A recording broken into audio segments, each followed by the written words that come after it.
Hi everyone, this is my 9th video journal for digital literacies. This week, our two readings that we had was Keller, which was Chasing Literacies, which was a book, and then the other one was an article by Payne, which focused on digital promiscuity with article sharing on platforms like Facebook and how that has changed over time and how we deal with it now. I'm going to be focusing more on the Keller piece. And really talking about that. The Keller piece looked at chasing literacy, like really chasing literacy, how literacy has changed, thinking about reading as a skill just as much as writing as a skill, and how reading traditionally hasn't been taught as much recently in the classroom as much as reading, or as much as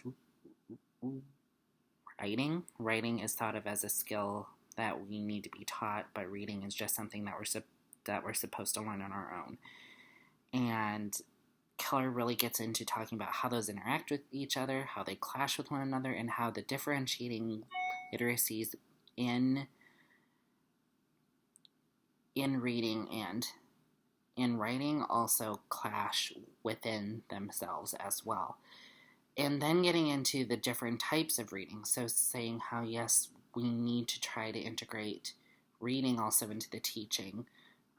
In high school, going through intro college composition and beyond, because there are so many different types of reading that we do. We just don't have that hard copy book anymore. We have things like comic books, which we've always had, but we've seen graphic novels. We have online articles, online newspapers, also talking about things like video games and online gaming and watching the news on TV, and then how we interact with those platforms at the same time and how we switch back and forth, and also other platforms such as Facebook and Instagram and all the new ones, some of them that I'm now even becoming too old for, like TikTok. I've been debating downloading it just to see all the videos, not to do my own stuff, but just to see it, because that's becoming really popular, especially with high school and middle school. I was really interested about this whole conversation about focusing on teaching reading and then just doing writing, and how Keller comes out and says that, saying, yes, it's more common in composition now to meet students where they are. We're doing that with their writing, but not with their reading. We're expecting to have a certain level of reading right at the beginning.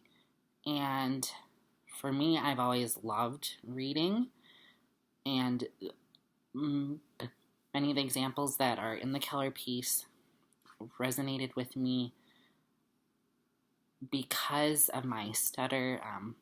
I was quiet early on and didn't push myself at the beginning. I just stayed more silent, so I was in special reading courses and things. I also have found out within the last few years that I have some form of dyslexia, and which has always made my reading slower. Like, I love reading, but to sit down and just like read something like without doing skimming and speed reading and things like that, it's really difficult for me. Like, for me to sit down and read a book, it takes me a long time compared to a lot of the friends that I've had, where in schooling up through high school, there was a lot of contests about how many books can you read in a month, how many books can you read in a year. It's like, I would really love that. Then there's always so many things that I want to read, but it was always like put on, it's like, you're not a good reader unless you're reading a lot. And yes, you could be reading a lot and reading constantly, but that speed could take you down more. And that expectation of saying, oh, like, you're a good student, like, if you read a lot of books. And I remember specifically in elementary school, there was like a competition where if you read so many books, you got like a Subway gift certificate or something. I can't really remember at this point, but it was like all based on the number of books that you read in a month.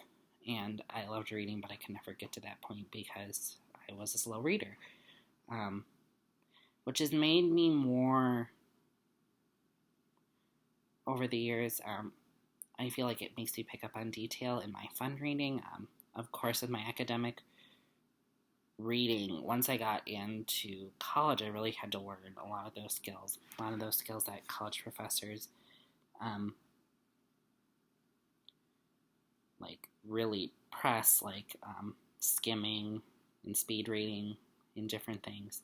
Because I was a history major, so I had a lot of reading. It was a lot of reading of historical texts, so I did a lot of that, but a lot of like heavy academic reading. And I was used to like a graduate course level reading in undergrad because we were our department and my undergrad was sometimes was at more of a graduate level, especially with reading. And I had to learn how to do speed reading and to skimming and to pick up those things, because if I would have just read word for word, I would not have been able to get much out of that, and it would have taken my joy away from reading. But I can pick up those things, and then if I want to go more in depth, I can go more in. So I always thought like people always know that I love reading because I have a lot of books, and I've always loved reading different things. But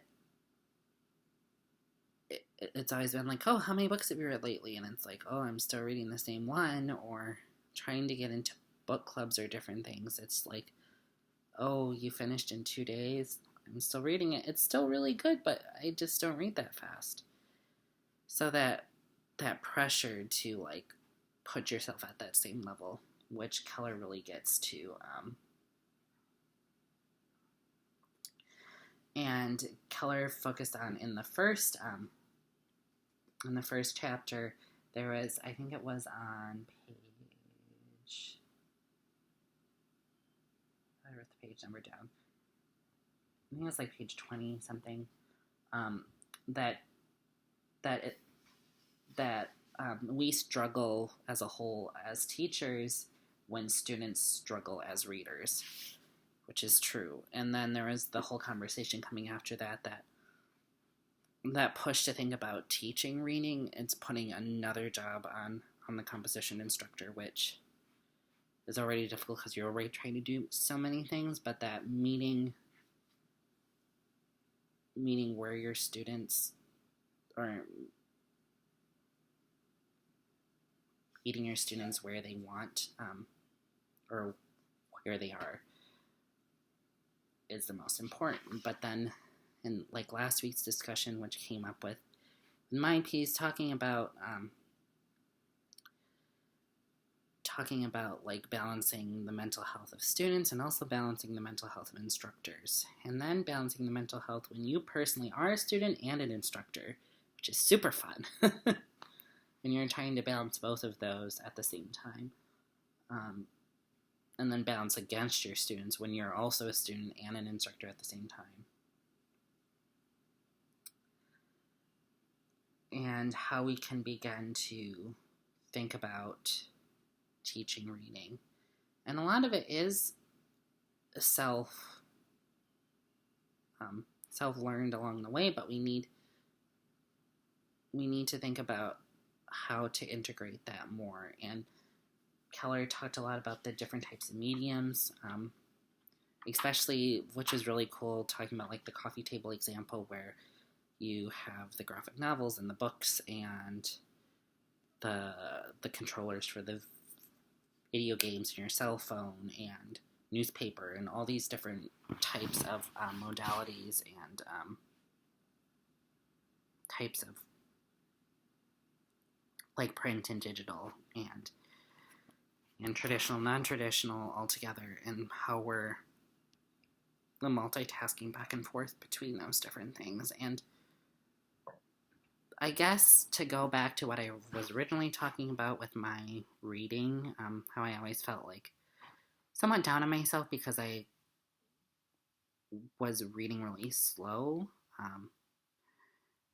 And when Keller talked about like we need to be telling our students and telling ourselves and really having the conversations about that reading just isn't that paper book. Reading is reading the newspaper and reading captions in books and like watching particular programming and playing games and reading directions. And I do reading on the regular basis. I mean, I love watching the news. I love reading articles. I love keeping up to date on things, seeing what's going on. So I probably, without even realizing it, I probably read, I mean, at least 10 different types of articles a day. I mean, some are entertainment, some are more traditional, like news type sources. But I probably read like 10 or more of those type of sources a day where I'm opening up links to different things without even really thinking about it, scrolling through Facebook, then opening or watching clips of shows that come up from Instagram, like for the news or something, and opening those and doing those. And like even like what I was thinking about when I was reading this about, was it yesterday? I was watching an episode of Grey's Anatomy. I was kind of intermittently checking on email, like responding if things would come in, but I also got a new Lego set as well, and I'm reading those instructions through the pictures and how to put them together. So I was doing multiple different types of reading. And also another like layer to that is I've gotten used to really having the closed captioning on my shows, especially if I'm like running around the apartment or doing dishes, because doing dishes are loud. And I can be like watching, kind of intermittently watching and doing dishes or multitasking, because I rarely just like to sit and watch TV. I like to be doing either yoga or doing dishes or doing things around or doing activities, or so really thinking about those different types of multitasking and how Keller thought about that. And Keller thought about multitasking also as a form of like language and culture, and how we're connecting both of those. I'm just looking at my notes.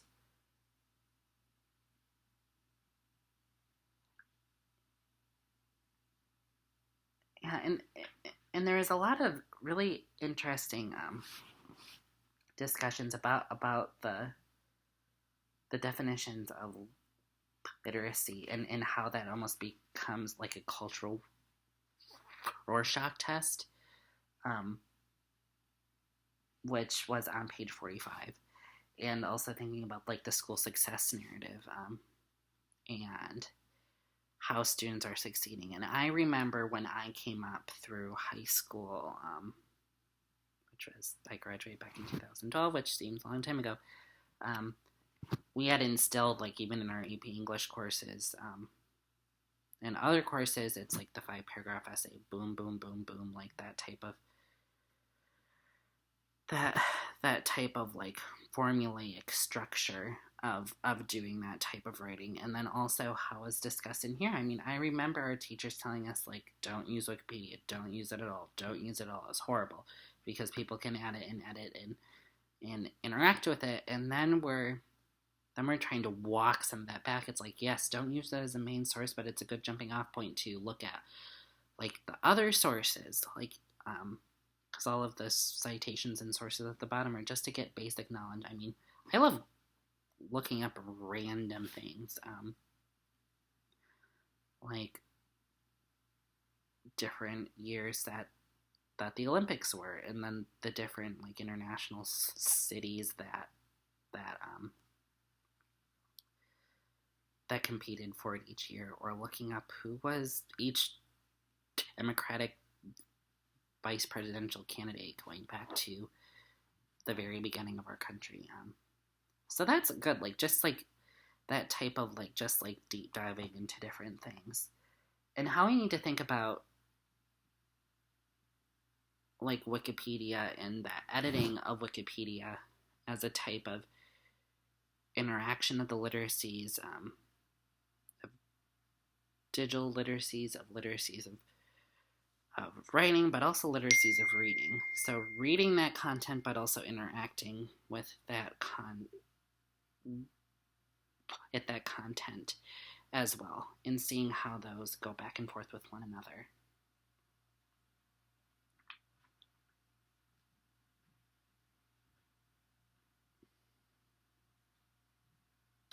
I believe that's it.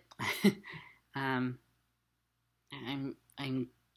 getting to around the time that I want to stop, but that's what I really found interesting this week, was really looking at those clashing interactions between reading and writing, and how we can begin to think about how those interact with one another even more on conceptually, like more complicated levels. So see you next week.